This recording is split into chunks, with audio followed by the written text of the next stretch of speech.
Welcome to the Soul Alchemist, where we transform pain into purpose, wounds into wisdom, and life's darkest moments into the foundation of healing, love, abundance, money, and authentic power. Alchemy is changing one thing into another. So here we use it as a metaphor for changing life's greatest hardships into our greatest strengths. I'm China, and I am going to share my personal stories, my personal experiences, as well as my books, and a trauma-informed approach to spirituality and transformation.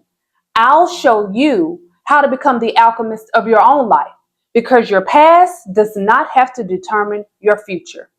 So I'm going to start today with sharing from the third volume of my third published book, The Opening Invocation. And it's going to give you a glimpse into why I do this kind of work and my passion and power and motivation behind it. So here goes, The Opening Invocation. And this is from the Soul Alchemist Method, the trilogy, the complete collection, the third volume, The Alchemy of Expansion. You did not come here to stay small. Beloved, you came here to overflow. Volume 1 brought you home to your body and taught you the language of safety. Volume 2 handed you back your power, the shadow integrated, the voice reclaimed, the identity sovereign. If you did that work, then something in you is different now. Quieter, steadier, less afraid of your own size. Now we expand, not the way the world taught us to expand, grasping, hustling, proving, performing for a ceiling that was never yours to live under. We're talking about a different type of expansion. The kind that happens when a nervous system that once could only hold survival learns slowly and then all at once that it can hold abundance too. Money that stays instead of leaking out as fast as it comes in. Love that feels like rest instead of negotiation. Peace that does not require catastrophe to make sense of itself. A life that finally matches the size of the soul living in it.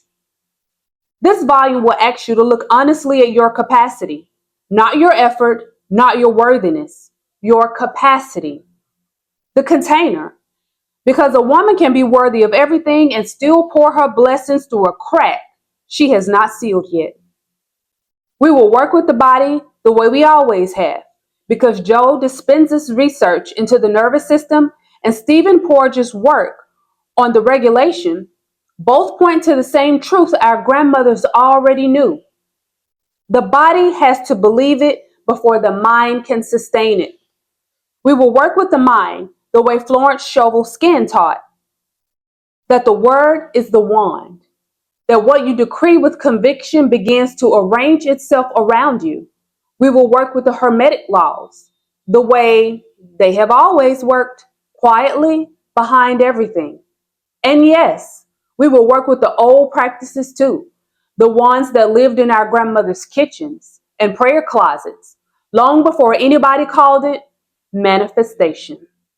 Scripture spoken with intention, candles lit at the right hour, a mirror cleaned with care. These are not separate from science.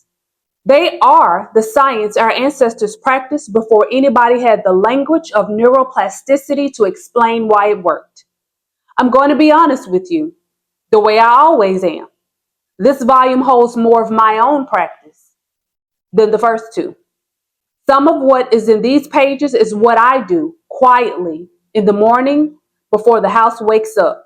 I am sharing it not because I need you to do exactly as I do, but because I want you to see that the metaphysical and the practical, the scriptural and the somatic, the ancestral and the neurological were never as separate as the modern world taught us to believe.